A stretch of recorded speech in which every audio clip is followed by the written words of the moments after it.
And what was the embarrassing thing you wanted me to ask him? Hey, I know a lot about you, so you better watch out. I know a lot about you.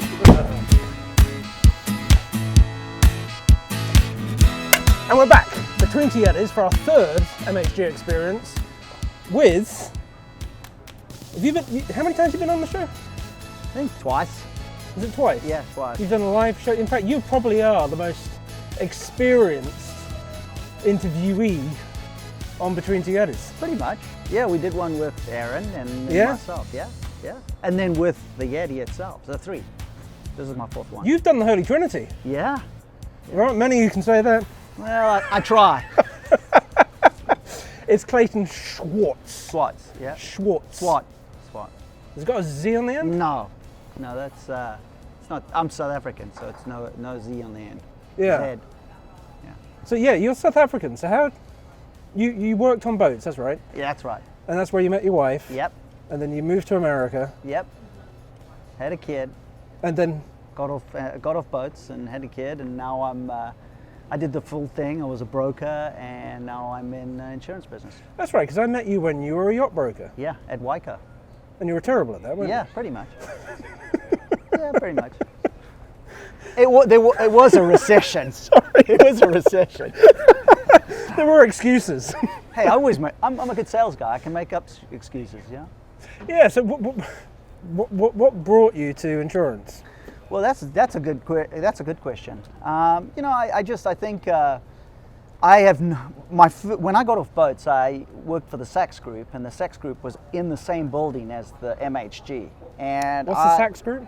It was a brokerage firm. Okay. With Jennifer Sy and Bruce Schanberg. They owned that, and then what happened was every time I'd see MHG having parties or events and stuff, I'd say to myself, man, I want to go work there, because I'm kind of a social guy, so I like to be out there and enjoy the fun just as much as everyone else does. So what happened was I saw, started meeting Andrew and Peter and John, the owners at the time, and I always wanted to work there. And then I went from there to a couple other brokerage firms and decided I wanted to change the scene and wanted to get into the insurance business. I find I like helping people, and I like to, insurance is very, one of the things I like about it is that you get real personal with people, and I like to do that. I like to help people out. I think that's what I'm starting to see. This isn't insurance, it's the product, but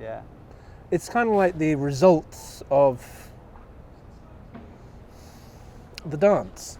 Yeah, I think what I see insurance being is I think a lot of people get the idea of insurance as being kind of boring because of no offense, but I deal with a lot of the domestic sides.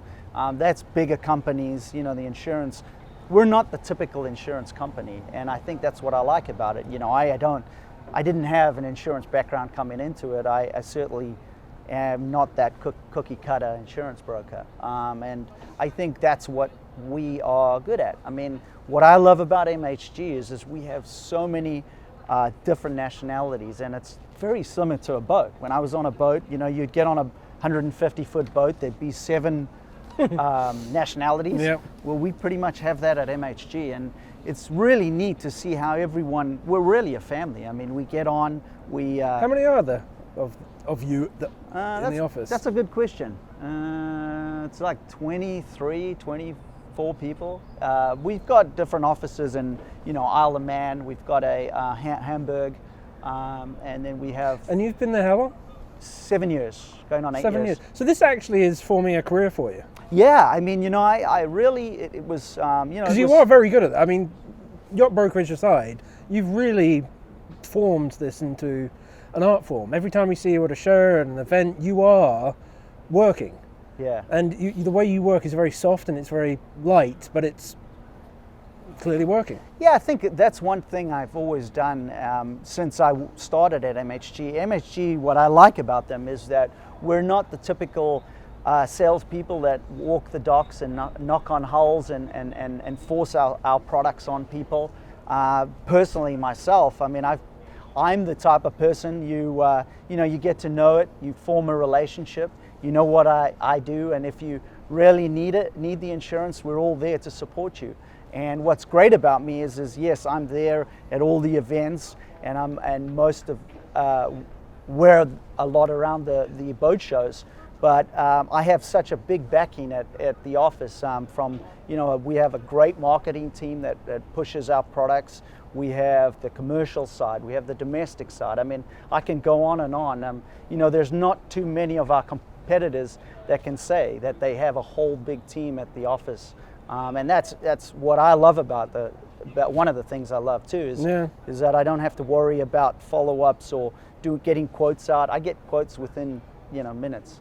So I know a lot of crew have challenges when they come off boats trying to find careers. Yeah. I mean, it's it's always it seems everybody coming off a boat goes into yacht management or consultancy or brokerage. Yeah. But this is this seems like you've been able to spread your wings and really run with it. I mean, anyone that knows, you can speak to most crew, and we have a lot of friends that are captains and their wives are at home with the kids. It's a very hard transition, but once you've done it and you've kind of started getting into it, it's there's great opportunity. I mean, I've seen a lot of success out of some of my friends that have decided to get off boats. The first couple of years is tough. You're used to a month off paid vacation to your own country. Yeah. You're used to traveling the world, paying for everything. It's an eye-opener when you have to, that first last and security you have to pay and pay your own groceries. You have to pay it. Yeah. It's not the owners of the boat that are doing that. So it was, but the great thing is Erin and myself, we're one of the success stories. I mean, both her and I met on a boat, we got off, and we've established ourselves pretty good. So we're excited. And you both got off at the same time? Erin's a little older than me, so she got off about a year or two before me, and then I kept on, being crew. We can see your story being written in the stars, can't we, at some point? I hope so. This is. So back in South Africa, yes, I understand you had a slightly different career path. I thought you were into football, but I've been told you did something else. Well, there's a lot of things I did, but I mean, I was a Latin and ballroom dancer for many years. I did it for over 13 years competitively.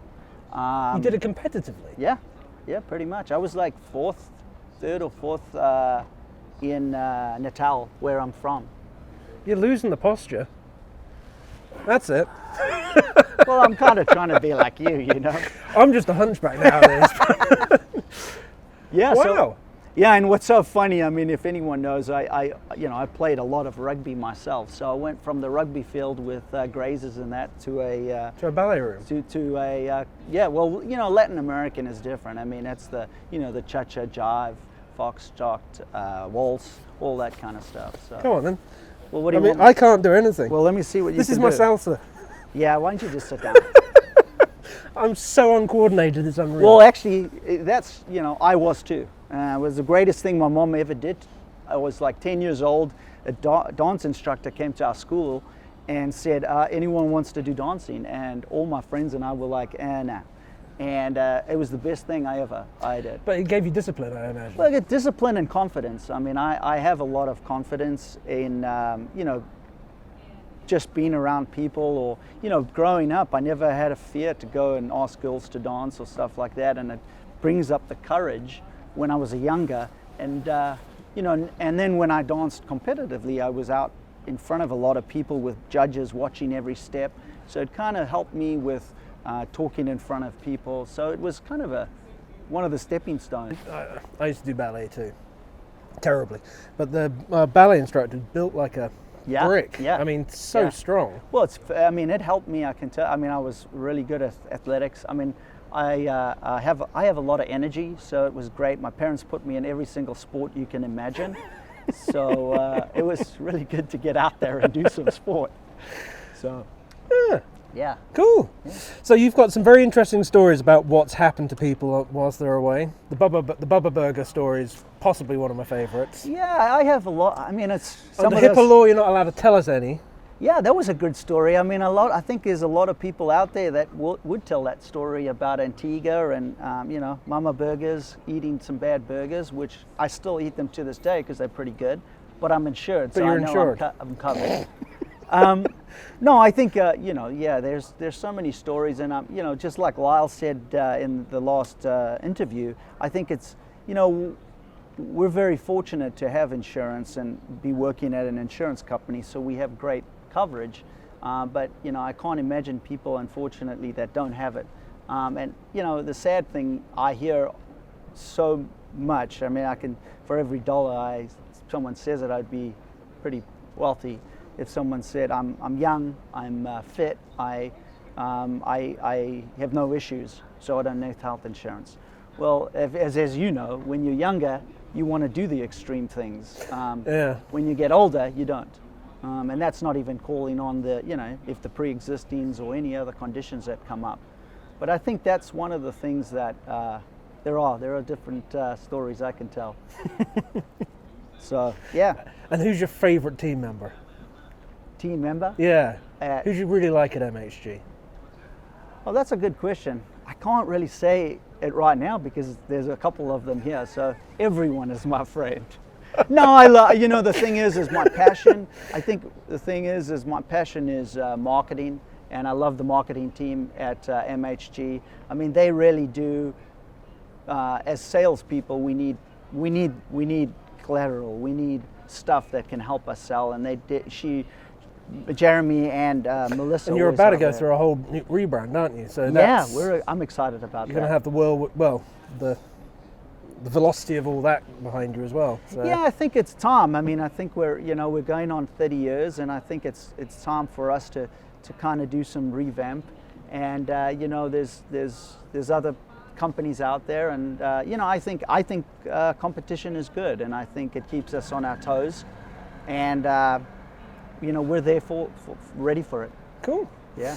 Awesome. Well, we'll see what whenever there's a boat show next. Yeah, I think definitely. Did you go to Lauderdale? I did.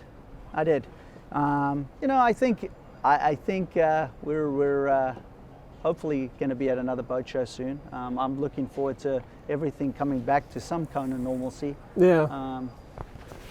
Yeah. It should be good. Yeah. Yeah, it'll happen. It'll be happen. Yeah. All right. How are we signing up? Oh, we're going to fight later as well. Yeah. Hey, I'm up for that. So if you stay tuned to the DVD extras, Clayton's the You can say almost undisputed can heavyweight say champion of Yeah. bugle stick fighting. You can say it. It's okay. I've got video evidence of how good you were. I know. I We'll took see. you down a We'll couple see. times. What, You took me down every 4, time. 5? It'd be interesting to see if you've cognitively slipped in the last couple of No, couple I of think years. I've got stronger. Yeah? This COVID thing has put me in the trying to get fit again. So The opposite for some of us. hey, Wonderful to see you. Oh, we're actually touching. yeah, sorry. Yeah.